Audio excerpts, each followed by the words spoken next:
Վստահաբար բոլոր քրիստոնյաներն էլ ցանկանում են, որ մարդիկ ճիշտ ճանաչեն Աստծուն։ Ուզում են, որ մեր Աստծո մասին ունեցած մյուսների պատկերացումը եւ իրենց պատկերացումը լինի ճիշտ։ Ուղիղ այնպես, ինչպես որ Աստված ներկայանում է Սուրբ գրքում։ Սա լավ ցանկություն է, բայց հարցն այն է, թե ինչ է անում յուրաքանչյուր քրիստոնյա, որ ամեն մարդ ճիշտ ճանաչի Աստծուն։ Անցած մասում մենք տեսանք քրիստոնյայի արձագանքը կռապաշտությանը, Պողոսի արձագանքը կռապաշտությանը Աթենքում, որ արտահայտվեց իր ներքին բորբոքումով հոգևոր, ինչպես մեկնաբաններն էին ասում, սուրբ զայրույթով, որը որ հետաքրքրված էր Աստծո փառքով, ոչ թե սեփական ցանկություններով։ Եվ նա արձագանքեց այդ կռապաշտությանը, նախաձեռնելով զրույցներ, հարց ու պատասխան իրեն հանդիպող բոլոր մարդկանց հետ, եւ սինագոգում, եւ շուկայում, եւ բոլոր տեղերում։ Եվ նա քարոզում էր Հիսուսի եւ հարության մասին։ Գիտեք, որ նա գտնվում է Աթենքում, փիլիսոփայական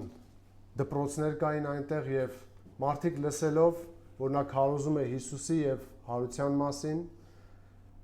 շփոթելով, որ Հիսուս եւ հարություն դա նույն անձին է վերաբերվում, իմացան, որ Աստվածների մասին է քարոզում եւ նրան կանչեցին, որ գա Արիոպագ, որպեսզի այնտեղ լսեն նրա մասին, թե ինչ է նա քարոզում, ում մասին է նա քարոզում, ինչ է նրա վարդապետությունը։ Եվ ահա Պողոս այնտեղը կանգնած փիլիսոփաների, գիտնականների, կռապաշտների, սնահավատների մոտ եւ պետք է ներկայացնի Աստծուն։ Եվ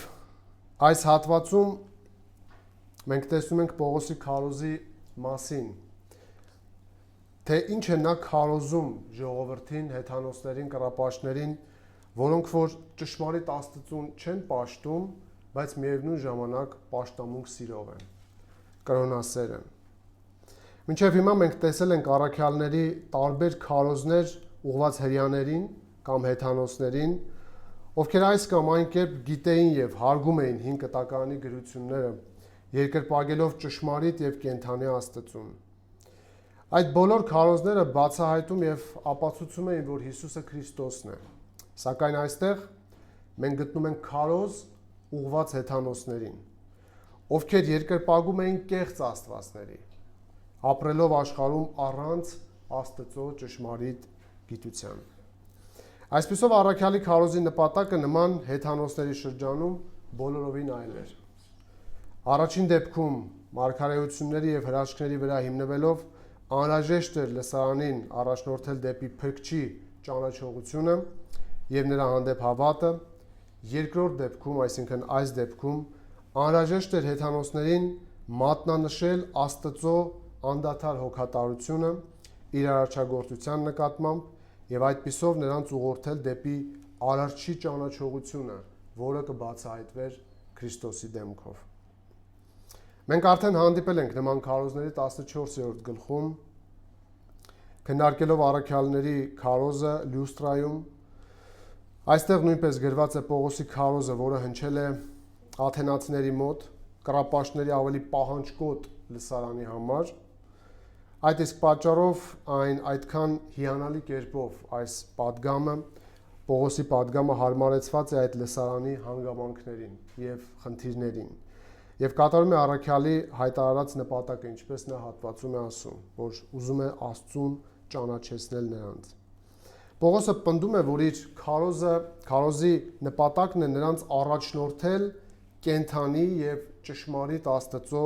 ճանաչողությանը, որպես նրանց երկրպագության միակ եւ ճիշտ առարկա։ Այստեղ նա պատրաստվում է հիմք դնել այս հատվածում եւ իր ունկնդիրներին ուսուցանել հավատքի ամենակարևոր սկզբունքը, այն է, որ Աստված գոյություն ունի եւ որ այս Աստված մեկն է։ Երբ առաքյալը քարոզում էր իր ունկնդիրների դավանած բազմաստվածության դեմ, նա չուներ նրանց աթեիզմի տանելու մտադրություն, քանի որ ցանկանում էր նրանց ուղեկցել ճշմարիտ Աստծուն ծառայելու։ Պողոսից առաջ մոտ 4 դար առաջ Սոկրատեսը այնտեղ կռապաշտության դեմ խոսելու համար քարկոծվել է, ներողություն, թույն է խմել եւ մահացել է։ Եվ նույն Արեոպագում, եւ հիմա Պողոսն է այնտեղ, եւ խոսում է բազմաստվածության դեմ, եւ տեսնենք թե ինչ կլինի նրա հետ։ Պողոսին մեղադրում են նույն բանում, եւ 17-18-րդ համարում մենք տեսանք, երբ նրան կոչում էին դատարկախոս, աստվածների մասին քարոզող, առաքյալը լուռ ընդունում է մեղադրանքի առաջին մասը, բայց միևնույն ժամանակ հակադրվում է երկրորդին, հայտարարելով, որ ինքը որևէ պատրվակ չի փնտրում նրանց նոր աստվածներ քարոզելու համար, քանի որ մտադիր է նրանց առաջնորդել դեպի մեկ Աստծո, ինչպես Սուրբ Գիրքն է ասում, հինավուրցի իմացությանը։ Եվ այսպես այս հատվածում հնչում է քրիստոնեական քարոզի գլուխգործոց, ինչպես շատ մեկնաբաններ են գրում։ Մի քանի մեկնաբանություններ, որ կարդում էի այս մասին, բոլորը տարբեր բառերով գրում էին, որ սա քարոզի գլուխգործոց է, այնինչ որ Պողոս այստեղ քարոզում է։ Եվ մտածում էի, եթե ես դրանք կարդացած չլինեի եւ շարունակեի ուսումնասիրել, ինքնուրույն էլ կարիք կունենայի նման բառ փնտրելու, որ այն գլուխգործոց է։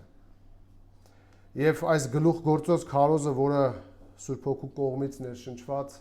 Աստծո խոսքի գիտությամբ Պողոս առաքյալը փոխանցում է, այնքան լեցուն է, որ ես բաժանել եմ երկու մասի։ Եվ այսօր մենք առաջին մասը կուսումնասիրենք եւ ավելի մեծ մասը կուսումնասիրենք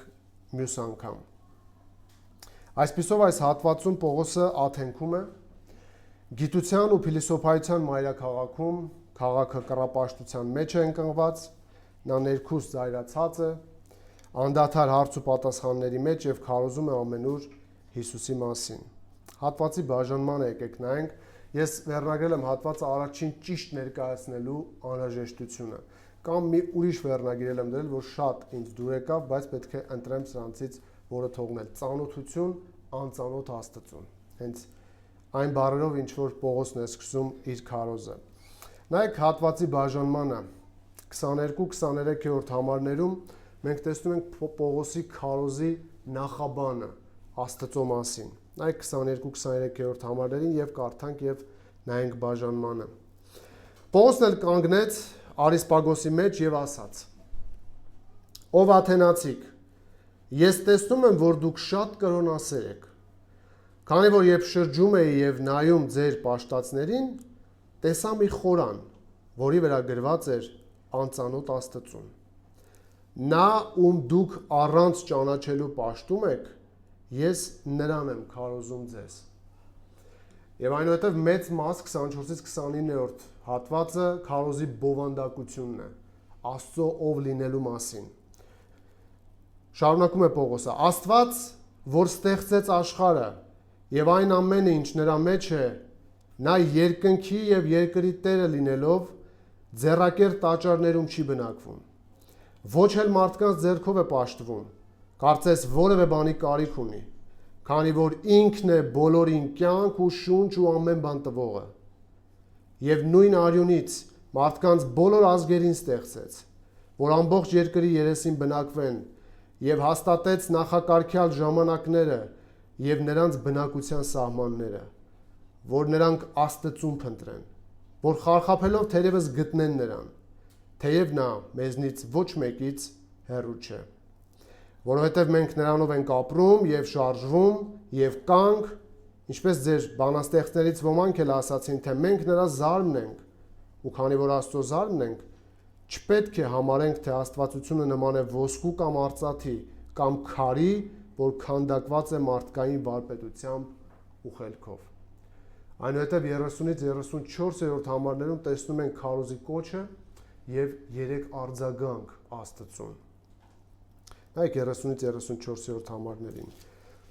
Բայց Աստված տգիտության ժամանակներն անտեսելով հիմա բոլոր մարդկանց պատվիրում է, որ ամեն մարդ ամեն տեղ ապաշխարի։ Քանի որ նա մի օր սահմանեց, երբ աշխարհն արդարությամբ պիտի դատի այն մարդու ձեռքով, ում ինքը նշանակեց, եւ ամենքին հավաստիացրեց նրան մեռելներից հարուցանելով։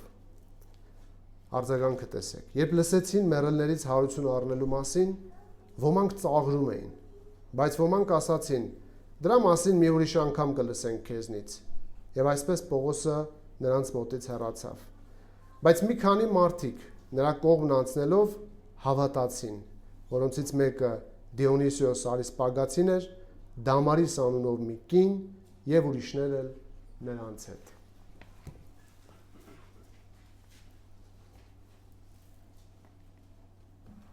Հատվածում տեսնում ենք այս ճշմարտությունը,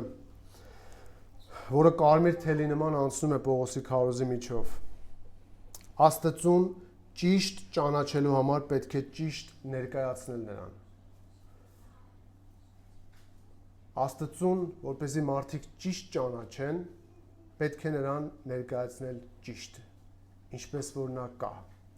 ինչպես որ նա հայտնված է Սուրբ գրքում։ Եվ մի փոքր այլ ձևակերպումներով նույն միտքը պարզաբանված գրել եմ այսպես. սնահավատ մարդիկ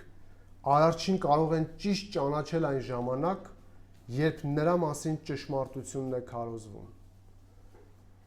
Երբ կռապաշտներով լի մարդկանց մեջ է գտնվում Պողոսը, նա նրանց ներկայացնում է Աստծուն, որպեսզի ազատի այդ կռապաշտության եւ սնահավատության դրսևորումներից։ Ուրիշ խոսքով, եթե ուզում ենք, որ մարդիկ ազատվեն կռապաշտությունից, չքանդակեն Աստծուն որևէ բանի պատկերով, պետք է ներկայացնել Աստծուն ճիշտ, որպեսզի նրանք կարողանան ազատվել եւ պաշտել կենթանի եւ ճշմարիտ Աստծուն։ Արարչին ճիշտ ներկայացնելը մարդկանց սնահավատությունից ազատելու միակ միջոցն է։ Այսպիսով մենք այս հատվածում տեսնում ենք Աստծո մասին քարոզի 3 շեշտադրում, որոնք պետք է ներկայացնել սնահավատներին, որպեսզի նրանք ճիշտ կարողանան ճանաչել Աստծուն։ Քարոզ, որ իր մեջ այս 3 շեշտերը պետք է ունենա, ինչպես տեսնում ենք Պողոսի քարոզում։ Այսպիսով առաջին, ես 3-ն էլ հիմա ձեզ ցույց կտամ, մենք այսօր միայն առաջինի մասին կխոսենք եւ հետո երկրորդ եւ երրորդի մասին նաեւ։ Ուրեմն 3 շեշտադրումներ, որոնք Աստծո մասին քարոզելիս պետք է հնչեն, պետք է քարոզել արարիչ Աստծո մասին, առաջինը, երկրորդ պետք է ներկայացնել Աստծո ով լինելը, 24-ից 29-րդ համարում, այնտեղ 8 փաստ է Պողոսը ասում, թե ով է Աստված, եւ երրորդ պետք է փոխանցել Աստծո ասացները, թե ինչ է նա ասել կյանքի, դատաստանի, ապաշխարության եւ սպասվող ահեղ գալիք Քրիստոսի դատաստանի մասին։ Այսպիսով, առաջին ինչ քարոզել սնահավատներին, որպեսզի ճանաչեն Աստծուն։ Ինչ քարոզել սնահավատներին, որպեսզի ճանաչեն Աստծուն։ Առաջին պետք է քարոզել արարիչ Աստծո մասին։ Պետք է քարոզել արարիչ Աստծո մասին։ Եվ տեսնում ենք այս երկու համարներում քարոզելու առիթը, քարոզելու անհրաժեշտությունը եւ քարոզի առարկան, բուն կենտրոնը, թե ով է եւ ում մասին պետք է քարոզել։ Նայեք 22 եւ 23-րդ համարներին։ Պողոսն էլ կանգնեց Արիսպագոսի մեջ եւ ասաց. Ով աթենացիք, ես տեսնում եմ, որ դուք շատ կրոնասեր եք։ Քանի որ երբ շրջում էի եւ նայում ձեր պաշտածներին, տեսա մի խորան, որի վրա գրված էր անծանոթ Աստծուն։ Նա, ում դուք առանց ճանաչելու պաշտում եք, ես նրան եմ քարոզում ձեզ։ Պողոսը աթենացիներին քարոզելու համար օգտվում է ընձեռված հնարավորությունից։ Նա հասկանում է, որ այս կռապաշտներին պետք է ճշմարիտ Աստծո մասին քարոզել, բայց ինչպես անել դա։ Որ նրանք լսեն, չէ որ նրանք նախորդ լսածներին վերաբերվում էին այնպես, որ Պողոսին կոչում էին դատարկախոս։ Պողոսը կարծես վստահությունը կորցրել էր նրանց մոտ։ Եվ հիմա Պողոսը պետք է գտնի ելք, որպեսզի իրեն կարողանան լսել։ Վերջի վերջո պահանջկոտ լսարան է հավաքված եւ մարդկանց դու չես կարող քիչ փաստեր ներկայացնել եւ համոզիչ փաստարկներ չբերելով քո տեսակետը հիմնավորել։ Պողոսը հենց քարոզելու համար է այնտեղ եւ ահա նա սկսում է իր քարոզը ցուցաբերելով իմաստուն մոտեցում։ Սնահավատ աթենացիներին քարոզելու համար Պողոսն օգտվեց նրանց կրոնասեր լինելու առիթից։ Եվ կարծես դուռ է դա, որ բացում է նրա համար իր քարոզը սկսելու։ Տեսեք, ասում եմ ես տեսնում եմ, որ դուք շատ կրոնասեր եք։ Սա հաճոյախոսություն չէ, սա կեղծավորություն չէ, սա վախկոտություն չէ, ոչ էլ զիջում է ճշմարտությունը, այլ իմաստուն նախաբան է։ Պողոսը ներկայացնում է այն հանգամանքը, թե ինչու պետք է այժմ քարոզի նրանց։ Պողոս, բայց այս մարդիկ քիչ առաջ կռապաշտ էին, դու վրդովում էիր, երբ տեսնում էիր քաղաքը կռապաշտության մեջ, իսկ հիմա իրենց կռապաշտ չես կոչում, կոչում ես կրոնասեր կամ սնահավատ։ Ինչու՞։ Պողոսի համար նրանք դեռևս կռապաշտ են, սակայն նա այստեղ սկսում է այն նախաբանով, որը նկարագրում է նրանց ձգտումները, մատնանշում նրանց հոգևոր վիճակը, վերաբերմունքը հոգևորի նկատմամբ։ Կրոնասեր բառը նշանակում է աստվածավախ, բարեպաշտ, կրոնական կանոնները մանրակրկիտ կատարող եւ նաեւ ունի սնահավատության իմաստը։ Որովհետեւ դուք հասկանաք ինչու եմ ես վերևում գրել սնահավատ, ես վերևում գրել եմ այն, ինչ որ Պողոսի մտքում է։ Պողոսի մտքում դրանք սնահավատ են, այսինքն սին ու փուչ բաների են հավատում, բայց նա դիմում է նրանց այդ բառի մեկ այլ երանգը նշելով, ընդգծելով, որը իր մեջ վիրավորական տար չեր ունենա։ Պարզապես կմատնանշեր նրանց հոգևոր ձգտումը։ Հունարենի մասնագետներն ասում են, որ այստեղ այս բառի նշանակություններից կրոնասերն է ավելի համապատասխան, քանի որ Պողոսը լսարանին չգրգռելու մոտեցում է ցույց տալիս, եւ նրանք էլ լսում են Պողոսին։ Եվ եթե նա գործածեր անմիջապես ուղիղ կռապաշտ կամ սնահավատ բառը, աթենացիները նրան չէին լսի, նա կկորցներ իր քարոզելու հնարավորությունը։ Այնպես որ սա իմաստուն քայլ է, որը անում է այստեղ Պողոսը իր քարոզը սկսելուց առաջ։ Նրանք պաշտամունքասեր են, ուրիշ թարգմանությամբ գրված էր, քանի որ Պողոսը ասում է, տեսնում եմ քաղաքը լցված է արձաններով։ Պողոսն էլ նշում է, թե ինչու է եկել այդ եզրակացության աթենացիների մասին։ Նայեք, համարում 23-ում նա ասում է. տեսնում եմ, որ դուք շատ կրոնասեր եք, քանի որ երբ շրջում էի եւ նայում ձեր պաշտածներին, տեսա մի խորան, որի վրա գրված էր անծանոթ Աստծուն։ Պողոսը կարծես հիմնավորում է, թե ինչու է հաջորդիվ քարոզելու Աստծո մասին։ Սկսում է կառուցել կոմունիկացիոն կամուրջ իր եւ լսարանի միջև։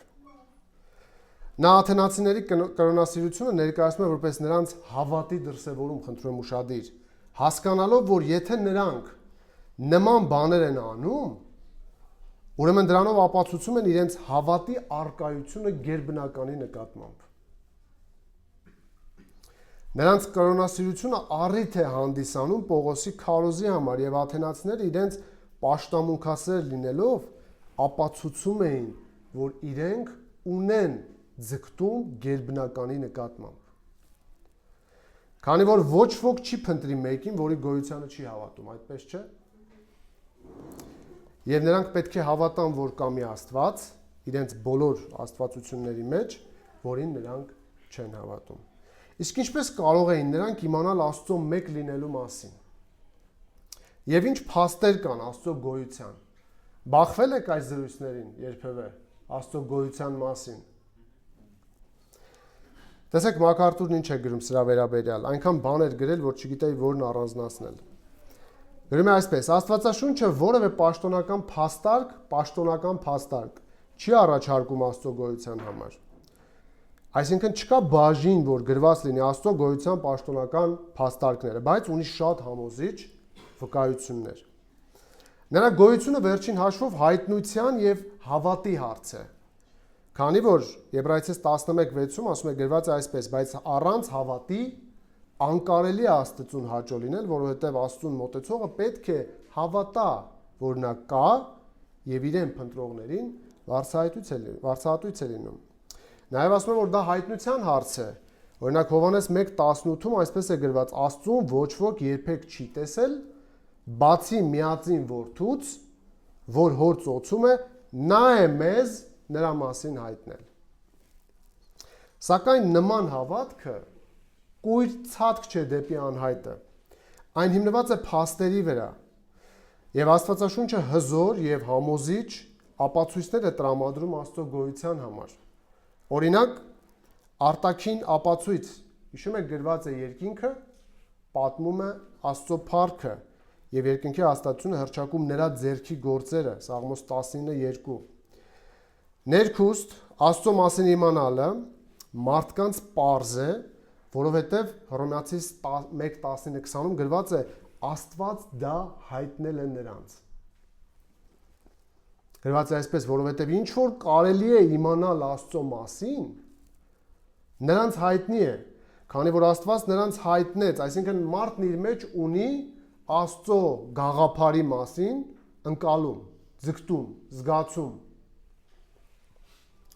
Աշխարհի ստեղծումից ի վեր, շարունակում եմ Հռոմեացիսը, նրա աներևույթ առանձնահատկությունը, նրա մշտնջենական զորությունն ու աստվածությունը տեսանելի են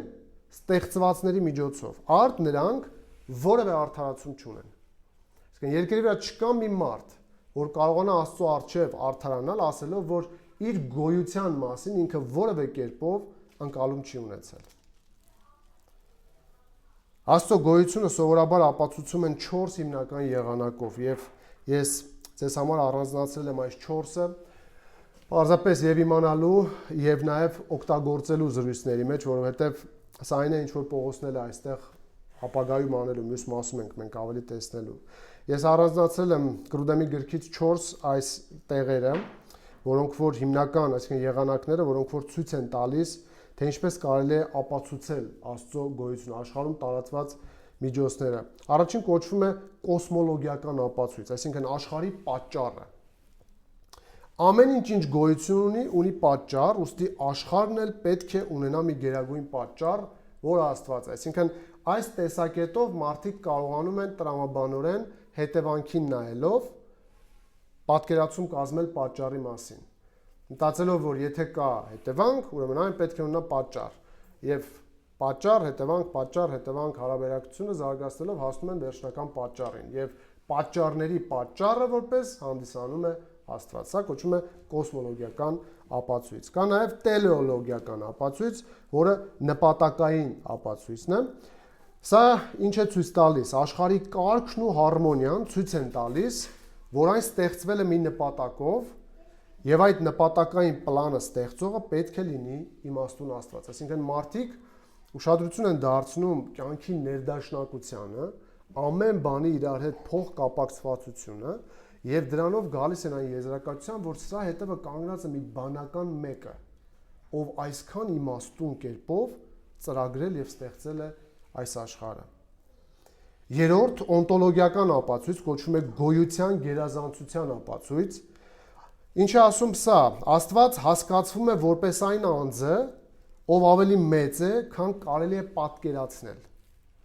Եվ այսպիսի անձ ունի գոյության հատկություն։ Այսինքն մարդու երևակայությունը ամենամեծ բանը լինելով, այս տեսությունը սահմանափակում է նույնիսկ մարդու երևակայությունը, ասելով, որ այն անձը, որ կանգնած է այս արարչագործության հետևում, մեր երևակայությունից անգամ մեծ է։ Եվ վերջին բարոյական ապացույցը։ Արդարության եւ բարու զգացում։ Մարդկանց բարոյական զգացումը եւ արդարության փափագը ցույց են տալիս, որ գոյություն ունի Աստված, որ մի օր կբերի արդար դատաստան։ Միջայլոց 7-8 կամ 9 տարի առաջ մի վիդեո տեսահոլովակ ենք մենք պատրաստել հենց այս բարոյական փաստարկի հիման վրա։ Համաշխարհային վիդեո է եւ մարդիկ կային, որ իրավունքները վերցրեցին եւ դա հայերենով մենք թարգմանեցինք։ Մեր խմբում կարծեմ Ռուզաննա քույր մի անգամ տեղադրել ենք, չէ՞, սրա մասին։ Ժամանակ ունենաք կարող եք լսել եւ այնտեղ բավական սրա մասին է խոսում, սա ինչու է առանձնանում մյուսներից։ Բարոյականության փաստարկը, որովհետեւ սրանով դուք կարող եք ցանկացած մարդու արագ փակուղի մտցնել։ Բոլորի մեջ կա փափակ, ձգտում արդարության, բոլորն իրենց արդարության ընկալումները ունենալով, դուք կարող եք դրանով ցույց տալ, որ գոյություն ունի Աստված։ Ինչպես։ Եթե մեկը ժխտի, որ գոյություն ունի օբյեկտիվ բարոյականություն, այսինքն օբյեկտիվ արդարություն, օբյեկտիվ բարոյականություն, որ հատուկ է բոլորին, դու կարող ես իրեն ասել, արի ես քեզ մոտ ապտակ եմ, կամ օրինակ իր գումարները վերցնել, եւ տեսնես ինչպես կարձագանքի։ Եթե նա իրավունք պահանջեց, պետք է հարցնես որտեղից դա, ով է ասել։ Եվ նա այս տրամաբանական հերթականությամբ իրավունքի մասին մտորելիս հասնելու է վերջում միտեղ, ասի ուրեմն կա օբյեկտիվ մի ճիշտ, մի ճշմարտություն, որը որ նույնիսկ եթե գրավոր տված չլիներ որևէ բան, մարդու սրտում դրել է արդարության վերաբերյալ ձգտում։ Եվ սա հիմնական եղանակներից մեկն է, որը որ տարածված է, որով հնարավոր է զրույցների ժամանակ մարդուն փակուղի մտցնել, որովհետև աթեիստների տրամաբանությունը իրականում անհիմն է, եւ ոչ միայն աթեիստների, կլինեն դեիստներ եւ ուրիշ ագնոստիկներ, այսինքն այն, որ նրանք կարող էին հավատալ, որ կա մեկ Աստված, աթենացիները, բայց թե ով է նա, նրանք հաստատ չէին ճանաչում, եւ Պողոսը հենց մատնանշում է այդ փաստը, ասելով նա ում դուք առանց ճանաչելու պաշտում եք, ես նրան եմ քարոզում։ Եվ սա արդեն ցույց է տալիս Պողոսի քարոզելու անհրաժեշտությունը։ Ինչու է անհրաժեշտ, որ նա քարոզի, ասում է, քանի որ նայեք բացատրում, ասում է, քանի որ երբ շրջում էի եւ նայում ձեր պաշտածներին, տեսա մի խորան, որի վրա գրված էր անծանոթ Աստծուն։ Պողոսը նշելով նրանց կրոնասիրության մասին գալիս է ավելի առարկայական նկարագրությունների, խոսելով իր տեսածների մասին, ինչ է տեսել։ Նա ասում է, որ երբ շրջում էր, նայում էր, թե ինչպես են, ինչերի են նրանք պաշտում, տեսել է մի խորան, որի վրա գրված էր անծանոթ Աստծուն։ Ինչու էին գրել անծանոթ Աստծուն։ Պատմությունից Մեթյուերին այսպես է մեկնաբանում, ասում է, պատմում են, որ մի անգամ, երբ Աթենքում մոլեգնող ժանտախտի պատճառով ժողովուրդը զոհեր էր մատուցում իր բոլոր աստվածներին, նախ մի Աստծո, ապա մյուսին, այսինքն թե որը կստացվի, ով կօգնի իրենց, առաջարկություն եղավ մի քանի ոչխար բաց թողնել եւ այնտեղ, որտեղ նրանք պառկեն, զոհասեղան կկառուցեն։ Ճշմարիտ Աստծուն, այսինքն այն Աստծուն, որը կկարողանար ժանտախտը կանգնեցնել։ Այն ժամանակ աթենացիները, ովքեր չգիտեին այդ Աստծո անունը, հետեւյալ մակագրությունը արեցին. անհայտ կամ անծանոթ Աստծուն։ Այսինքն ինչ որ մեկը օգնել է, բայց թե ով է չգիտենք։ Դրա համար գրում ենք անծանոթ Աստծուն։ Նա գրում է, ասում է, լավագույն հույն պատմաբաններից մյուսները պնդում են, որ աթենացիներն ունեին բազմաթիվ զոհասեղաններ, ինչպես Պողոսն է այստեղ նշում, հետևյալ մակագրություններով. Ասիայի, Եվրոպայի եւ Աֆրիկայի աստվածներին, անհայտ Աստծուն, իսկ որոշ մերձակա երկրներում ըստ Ղուկիանոսի սովորություն կար երդվել Աստծով, որն անհայտ էր Աթենքի համար։ Պողոսը նրանց անտեղյակության փաստը օգտագործում է որպես քարոզելու անհրաժեշտություն։ Մարդկանց անտեղյակությունը օգտագործում է որպես կարիք, որ ներկայացնի, որ կարիք կա, որ հիմա ես ձեզ խոսեմ Աստծո մասին։ Այսինքն արդարացի կերպով Պողոսը նախապատրաստվում է քարոզելու, օգտագործելով նրանց իսկ անտեղյակությունը։ Տեսնում եք ինչպես է հնարավոր օգտագործել մարդկանց կրոնասիրությունը որպես առիթ քարոզելու համար։ Սա իմաստուն մոտեցում է։ Տեսնում եք նաև այն, թե մարդկանց անտեղյակությունն ինչպես կարելի է օգտագործել նրանց քարոզելու համար։ Պողոսն ասում է, քանի որ երբ շրջում էի, նայում էի, տեսա, գրված էր անծանոթ Աստծուն, ես քարոզում եմ նրա մասին։ Քանի որ դա նշանակում է դուք ինձ առիթ տվեցիք, որ ես խոսեմ Աստծո մասին։ Ահա նրանց անտեղյակությունը, նրանց անտեղյակ պաշտամունքը, այսպիսին է սնահավատությունը, սիրելիներ։ Այն սիրում է պաշտամունք, բայց կույր է։ Այն պաշտում է, բայց չգիտի թե ում։ Նա առանց ճանաչելու է դա անում, ինչպես Պողոսն է ասում։ Դրա համար պետք է քարոզել Արարչի մասին, ում մասին լսելով կկարողանան լուսավորվել եւ սատանայի կողմից տարբեր թեզերով բռնված մարդիկ ճիշտ կկարողանան ընկալել եւ ճանաչել Աստծուն։ Պողոսը հաստատում է, որ նրանք սիրում են պաշտամունք, սիրում են կրոն, պատրաստել են բազում արձաններ, բագիններ եւ այս ամենը դարձնում է իր քարոզի համար նախաբան, գեղեցիկ մուտք։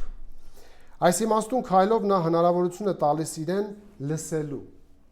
որ մարդիկ կարողանան լսել եւ ոչ թե թշնամական տրամադրվածություն ստեղծելու։ Կարելի է այստեղից հետևություն անել, խնդրում եմ ուշադիր։ Աստծո մասին մարդկանց սխալ պատկերացումները օգտագործեք ոչ թե նրանց վիրավորելու, այլ Տիրոջ մասին քարոզելու, կամուրջ ստեղծելու համար։ Չորս կողմը մարդիկ կարող են իրենց սխալ պատկերացումների համաձայն ցույց տալ հոգևորություն։ Եվ հարցը է, երբ դու առնչվում ես, բախվում ես այդ իրականությանը, որ տեսնում ես, որ դա սխալ է, մեր Աստծուն չի ուղված, կռապաշտություն է, ինչպես ես արձագանքում, կամ դու կարող ես նրանց անտեղյակությունը, նրանց կրոնասիրությունը օգտագործել որպես հարթակ խոսելու ճշմարիտ Աստծո մասին, կամ կարող ես անցնել վիրավորանքների։ Մտածելով, որ դա քո պատասխանատվությունն է, որ հիմա այդ ճակատին միանգամից գնահատես իր հոգևոր դրությունը։ Պողոսը չգոռաց, «Հեյ, կռապաշտներ, սատանայի զավակներ, դժոխքի թեկնածուներ, ինձ լսեք»։ Նա իմաստուն եւ հովվական մոտեցում ցույց տվեց եւ մթնոլորտը չլարելով օգնեց, որ լսեն իրեն։ Քանի որ իր նպատակն էր Տիրոջը ճիշտ ներկայացնելը, ոչ թե պարզապես վիրավորող գնահատականներ տալը։ Սա Պողոսի հենման կետն էր։ Եվ նրանց պաշտամունքասեր լինելը նա ներկայացրեց որպես առիթ խոսելու իրական պաշտամունքի մասին։ Այնպես որ հիշեք, սիրելիներ, մարդկանց սխալ պատկերացումները առիթ են ճշտի մասին խոսելու համար։ Ես չգիտեմ դուք հանդիպել եք թե ոչ, իմ շրջապատում ես հանդիպել եմ մի քանի մարդու, ովքեր այս կետում սայթակում են։ Շատ առիթներ են ունենում խոսելու, բայց իրենց պարտք են համարում անմիջապես մարդու գնահատականը հնչեցնել։ Մտածելով, որ դա քրիստոնեական անկեղծություն է, որ դա պատասխանատվություն է։ Հարցն այն չէ, որ Պողոսը իրենց չէր վերաբերվում կռապաշտ։ Իսկ ինչու է Պողոսը հիմա ընտրում կրոնասեր տերմինը։ Ինչու է նրանց խոսում այնպես, որ կարողանա նրանց սխալ պատկերացումները ուղղորդել դեպի ճշմարիտ Աստծուն։ Իսկ եթե առիթ չունենար նա խոսելու, վստահաբար միանգամից գնահատականը կտար։ Բայց քանի կարելի է օգտվել, չլարել մթնոլորտը, որպեսզի մարդը կարողանա քեզ լսել։ Պողոսը հաջորդ համարում այդ կամուրջի հիմքերը գցեց արդեն, որով էլ մոտեցավ Աստծո մասին քարոզելու բուն թեմային։ Եվ այդ ցնցող պատգամը, որ 24-ից 29-րդ համարներում է նա տալիս, դա չէր հնչի, եթե հիմա ինքը այստեղ չօգտվեր այս լավ հնարավորությունից։ Նա 23-րդ համարի երկրորդ մասում հիմնավորում է իր գնահատականը, նրանց կրոնասեր լինելու եւ նշում կոնկրետ այն կետը, որ իր թաքնված մտադրության արտահայտման համար հիմք կհանդիսանար։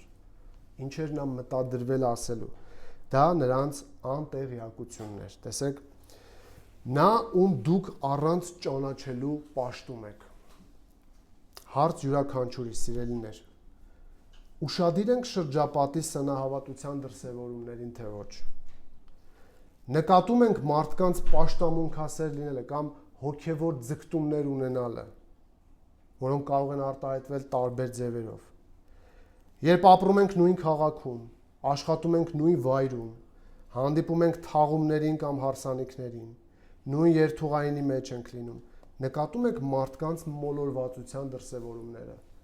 Եթե ամենահասարակը ձեզ ասեմ, որ ամեն օր կարող եք հանդիպել, նույնիսկ երթուղայինի մեջ են մարդիկ, դա ցույց է տալիս իր հոգևորության ձգտումը։ Դա առիթ կարող է լինել ոչ թե վիրավորելու, այլ կոմունիկացիայի մտնելու։ Ինչու դա արեցիր։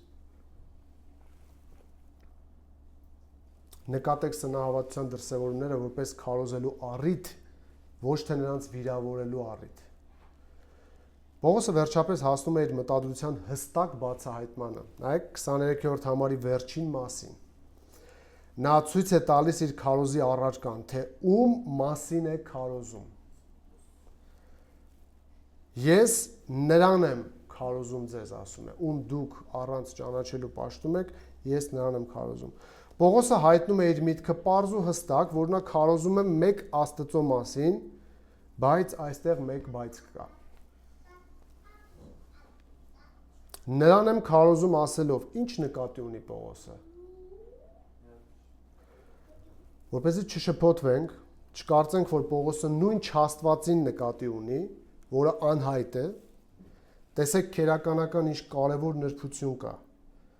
Ես կարդում եմ հունարեն լեզվի տիրապետող մարդկանց մեկնաբանություններից, ինչպես է նրանք բացատրում սա։ Սա շատ կարևոր է եւ շատ հետաքրքիր։ 23-ում Աստված բառը հունարենում օգտագործված է առանց որոշիչ հոդի։ Ինչը ցույց է տալիս, որ Պողոսը խոսում է ընդհանրական, դեռ չճանաչված Աստծո մասին, երբ մեջբերում են նրանց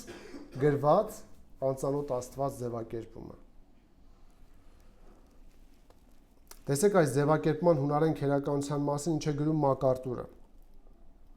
Ասում է սա հետաքրքիր եւ կարեւոր լուսաբանում է մեզ համար։ Նա ցույց է տալիս երկու համար,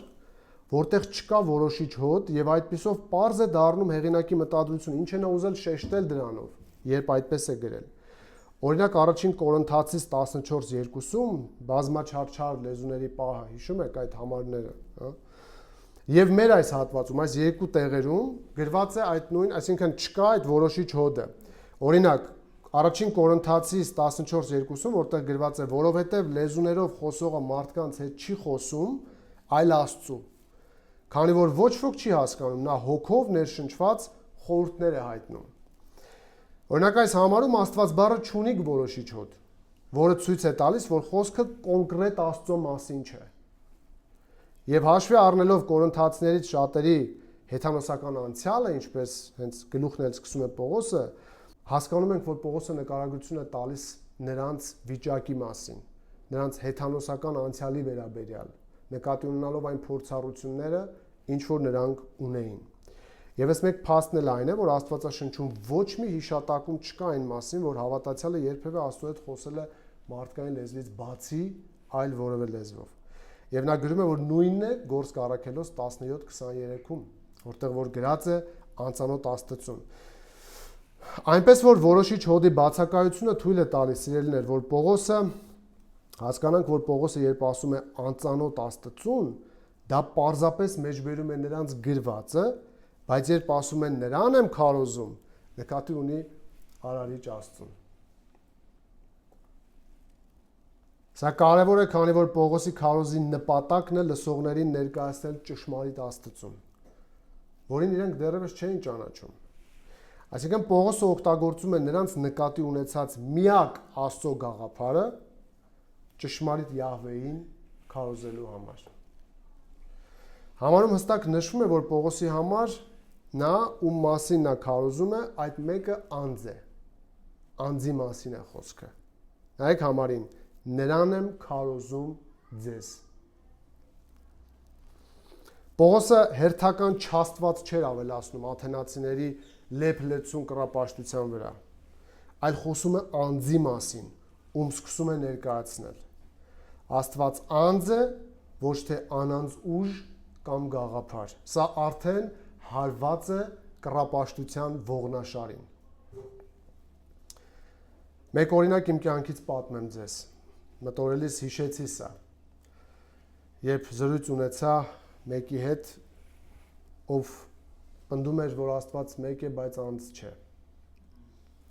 Սա 2024-25 թվականին նույնիսկ մեր Viber-ի խմբում կա, ձեզ ուղարկել էի այդ ժամանակ այս գրառման հետ միասին։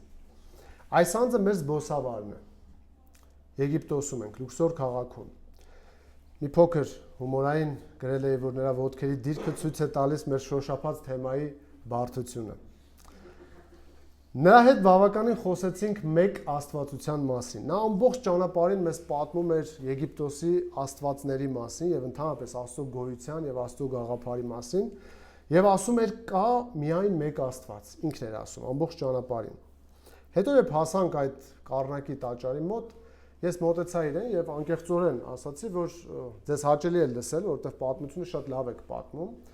Ազնիվ լինելու համար կասեմ, որ մտքումս Պողոսի այս մոտեցումն էր դրա համար եւ նաեւ գտա այնպիսի բան, որ իսկապես ազնիվ կլիներ, ես սուտ չեմ խոսել,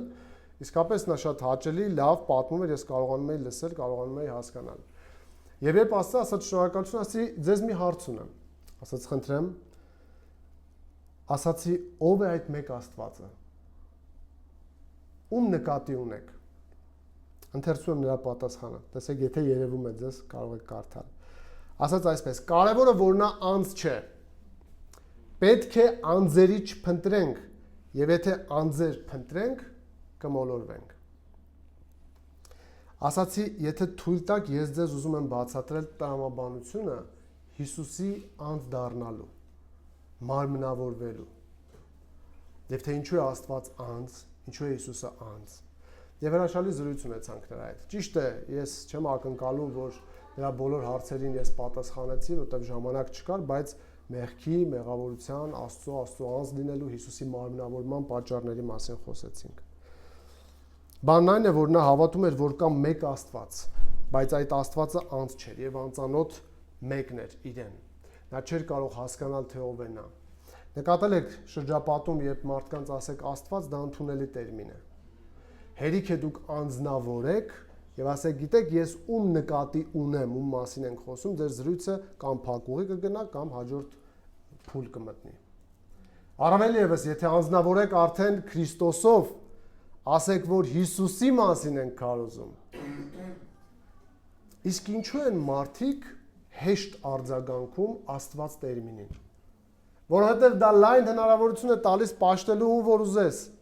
Քո մտքում կարող ես ունենալ ցանկացած մեկին անունը դնել Աստված, ասել, որ դու գերբնական բաներին հավատում ես, քեզ համար Աստված ուժ է կամ անանձ մեկն է կամ գաղափար է եւ հանգիստ խղճով ապրել։ Պողոս այստեղ այդ չի անում, ասում է, ես ձեր կրոնասիրությունը տեսնելով, օգտվելով դրանից, տեսնում եմ, որ դուք ձգտում ունեք հոգևորության նկատմամբ եւ որպես ապացույց այսքան պաշտամունքասեր եք, այսքան բաներ եք պատրաստել եւ նույնիսկ ունեք գրված անծանոթ Աստծուն, ես եկել եմ ձեզ ծանոթացնելու նրա հետ։ Նա անձ է։ Ահա թե ով է Պողոսի քարոզի առարկան, թեման անձը միակ ու ճշմարիտ Աստվածը, ում մասին շուտով կսկսի մանրամասնել, պատմել եւ կավարտի միտքը Հիսուսի մասին քարոզելով։ Հարց մտորելու համար մեզ սիրելիներ։ Արդյոք մեր առօրյայում փնտրում ենք առիթներ մարդկանց Աստծո հետ ծանոթացնելու համար։ Քարոզելու Արարչի մասին, ճիշտ ներկայացնելու նրան։ Արդյոք Արարչին մենք ճիշտ ենք ներկայացնում։ Կարող եք մտորել հիմա ձեր աստվածաբանական գիտելիքների մասին։ Ես ձեզ խորհուրդ կտամ հաջորդ հատվածը ոչ միայն ընթերցել շաբաթվա ընթացքում, այլ ուսումնասիրել։ Ինչեւ որ մենք ուսումնասիրենք։ Պողոսի ամեն միտքը ծանրաբեռնված է աստվածաբանությամբ։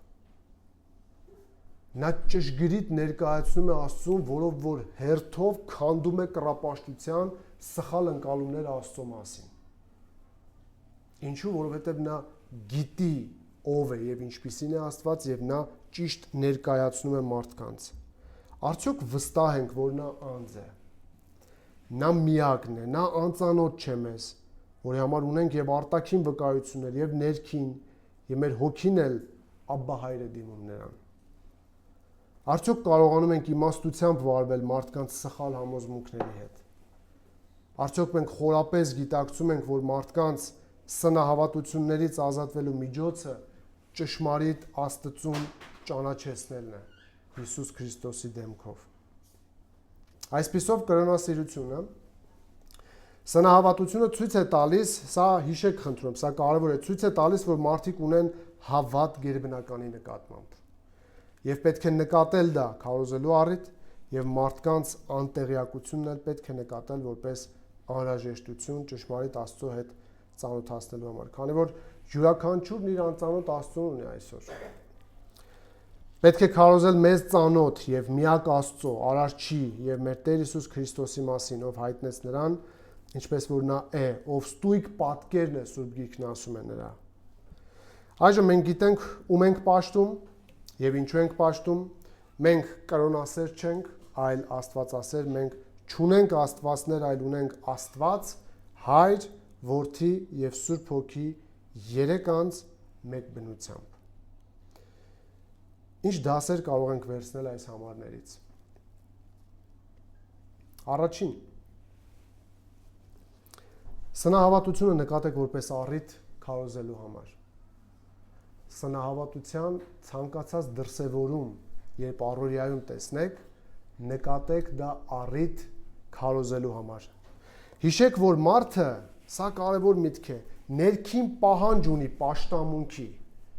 որի մասին դեռ Պողոսը կգրի 27-րդ համարում, որ Աստծուն փնտրեն։ Յուրաքանչյուր մարդու մեջ կա այդ ներքին պահանջը։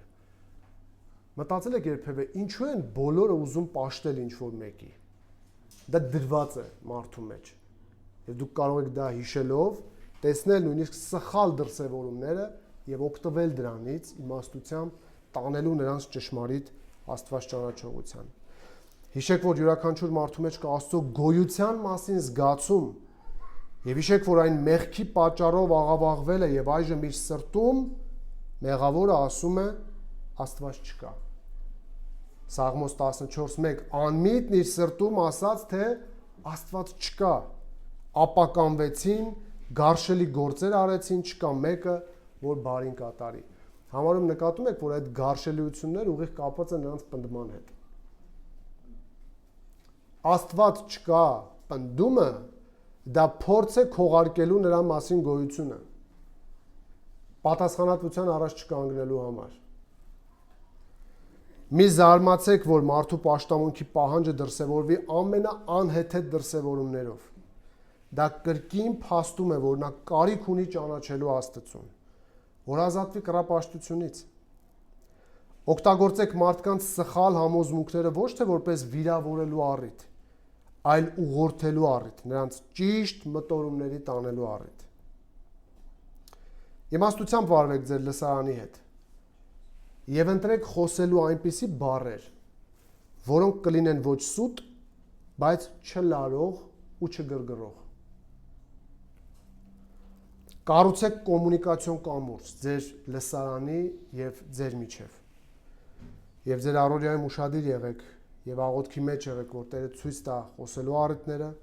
ուղղորդի ճիշտ տեղում, ճիշտ հարցից բռնվելու եւ իր մասին ճիշտ քարոզելու համար։ Սա առաջին։ Ցնահավատությունը նկատեք որպես առիթ քարոզելու համար։ Երկրորդ, մարդկանց անտեղյակությունը ներկայացրեք որպես քարոզելու անհրաժեշտություն։ Մարդկանց անտեղյակությունը ներկայացրեք որպես քարոզելու անհրաժեշտություն։ Հիշեք, որ սնահավատությունը չունի վերջնական ճանաչողություն։ Այն կույր է, այն չունի գիտակցված հասցեատեր։ Եղել է, որ զրուցեք սնահավատ մեկի հետ, մի քանի հարց տակ, երկրորդից չի կարողանում պատասխանել։ Օրինակ ասում ես, ինչու ես աղը որ թափվում է, չգիտեմ, խաչ անում, կամ թութու անում, կամ շորդ կծում։ Երբ որ 1-2 հարց ես տալիս, նա չի կարողանում պատասխանել, որովհետև չունի վերջնական նպատակ, հասցեատեր, պատկերացում, գաղափար, իր հավատը կույր է։ Այն կապված է ինչ-որ տեսանելի բանի հետ, բայց չունի հասցեատեր վերջնական։ Մի անգամ գերեզմանոցում էինք եւ այդ անգամ ինձ իրավունք վերապահեցի խոսել, իմ հոր առիթով էինք այնտեղ եւ մեկը ինձ վերջում ասաց խունկն էինք վառում, դա էլ պարզապես մենք բնականաբար դրա մեջ ինչ-որ հավատ չենք դնում եւ վերջում ասացի խունկը, եղբորս ասացի դիր մեքենան, մեկը կողքից ասաց չի կարելի գերեզմանի խունկը դնել մեքենայի մեջ։ Ասացի լավ, ինչու, ասաց չի կարելի, ասացի բայց ինչու, ասաց չի, ասացի ինչու, ասաց չգիտեմ։ Ինչու ես ինձ ասում անեմ մի բան, որ նույնիսկ դու չգիտես, կամ ինչ հավատ ես դնում այնտեղ։ Իմացեք, որ անտեղյակությունը չի ազատում գալիք դատաստանից, այն արդարացում չէ, սիրելիներ։ Պողոսը վերջում դեռևս կխոսի դատաստանի մասին, որ Աստված դատելու է մեկի ձեռքով։ Եղեք հարգալից մարդկանց սնահավատությունների մասին խոսելիս իրենց ներկայությամբ։ Հիշեք, որ ուշադրություն, վիրավորանքը չի ազատելու նրանց սնահավատությունից, այլ Աստված է, որ պիտի ազատի։ Այնպես որ մարդկանց անտեղյակությունը ներկայացրեք որպես առիթ քարոզելու անհրաժեշտություն, քանի որ դու այսպես գիտես, դրա համար ես քեզ ցույց տամ։ Եվ վերջին երրորդ, չփոխարինեք միակ Աստծո մասին քարոզելու առիթը որևէ այլ թեմայով։ Չփոխարինեք միակ Աստծո մասին քարոզելու առիթը որևէ այլ թեմայով։ Զգոն եղեք ինտելեկտուալ զրույցների ժամանակ։ Այնտեղ վտանգ կա կենտրոնանալու հետևանքների վրա, ոչ թե պատճառի։ Մարդիկ շատ հաճախ նյութի տեսանելի մասին, երբ որ սկսում են խոսել, դա եւ կարող է լինել առիթ, այսինքն հետևանքի մասին խոսելիս գնալ պատճառին, բայց կարող է նաեւ լինել գայթակղություն մնալու այդտեղ եւ վերջիվերջո չհասնելու այն պատճառին, ում մասին պետք է խոսել։ Ուշադիր եղեք, որ ձեր քարոզի կենտրոնը առարկան լինի Աստված։ Նրա ով լինելը, նրա ծրագիրը, նրա պահանջները, Քանի որ փրկյալների համար ավետարանը Աստծո զորությունն է։ Երբեք չվախենաք նման զրույցների ժամանակ խոսել Աստծո միակը լինելու մասին եւ Քրիստոսի մասին։ Չմտածեք, որ այս զգուշությունները անելով ես կարող եմ մարդ կորցնեմ։ Ոչ, զգուշությունները տարա եւ վստահությամբ խոսի Հիսուսի մասին, որտեղ ովքեր փրկյալ են, ավետարանը Աստծո զորությունն է նրանց փրկելու համար, նրանք կարձագանք են։ Քարոզեք նրան եւ միայն նրան, ով ճանաչելի է այժմ շնորհիվ մեր Տեր Հիսուս Քրիստոսի։ Եվ հիշեք, Աստծուն ճիշտ ճանաչելու համար պետք է ճիշտ ներկայացնել նրան։ Հետևաբար քարոզենք նրա մասին, ճշմարիտ Արարչի մասին։ Եվ հաջորդ մասերում մենք արդեն կուսումնասիրենք Աստծո ով լինելու մասին ինչ է Պողոսը քարոզում եւ Աստծո պահանջների մասին։ Եկեք կանգնենք, աղոթենք եւ ավարտենք։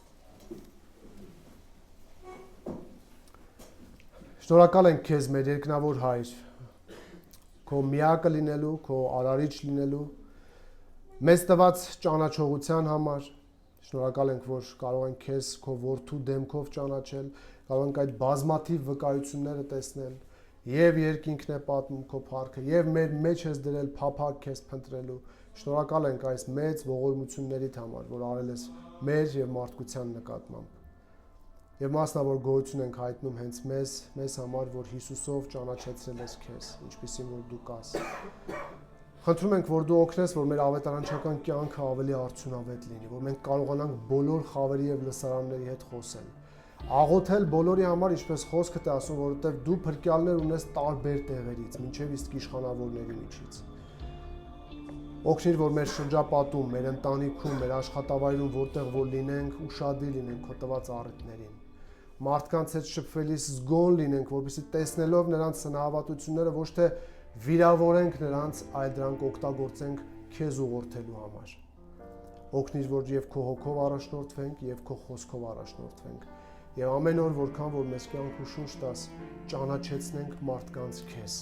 որ կարողանանք քեզ ոչ թե աղավաղված ճանաչել, այլ ճշմարիտ կերպով, ինչպես որ դու կաս, եւ կարողանան ազատվել իրենց բոլոր եւ բոլոր սխալ պատկերացումներից, սնահավատություններից, իրենց բազմաստվածությունից եւ վերադառնան միակ ու ճշմարիտ Աստծո պաշտամունքին։ Մեզ խաղաղությանդ մեջ բայր այսօր էլ եւ եթե կյանք տաս, առիթ տաս, օգնիր, որ շարունակենք ուսումնասիրել քո խոսքը, քեզ ճանաչել ու ճանաչեցնել քո ժողովրդին։ Այս ամենը աղոթում ենք մեր Տեր ու Փրկիչ Հիսուս Քրիստոսի անունով, որ փառավորվի Հայրը, Որդին եւ Սուրբ Հոգին, հիմա եւ միշտ եւ հավիտյանս։ Ամեն։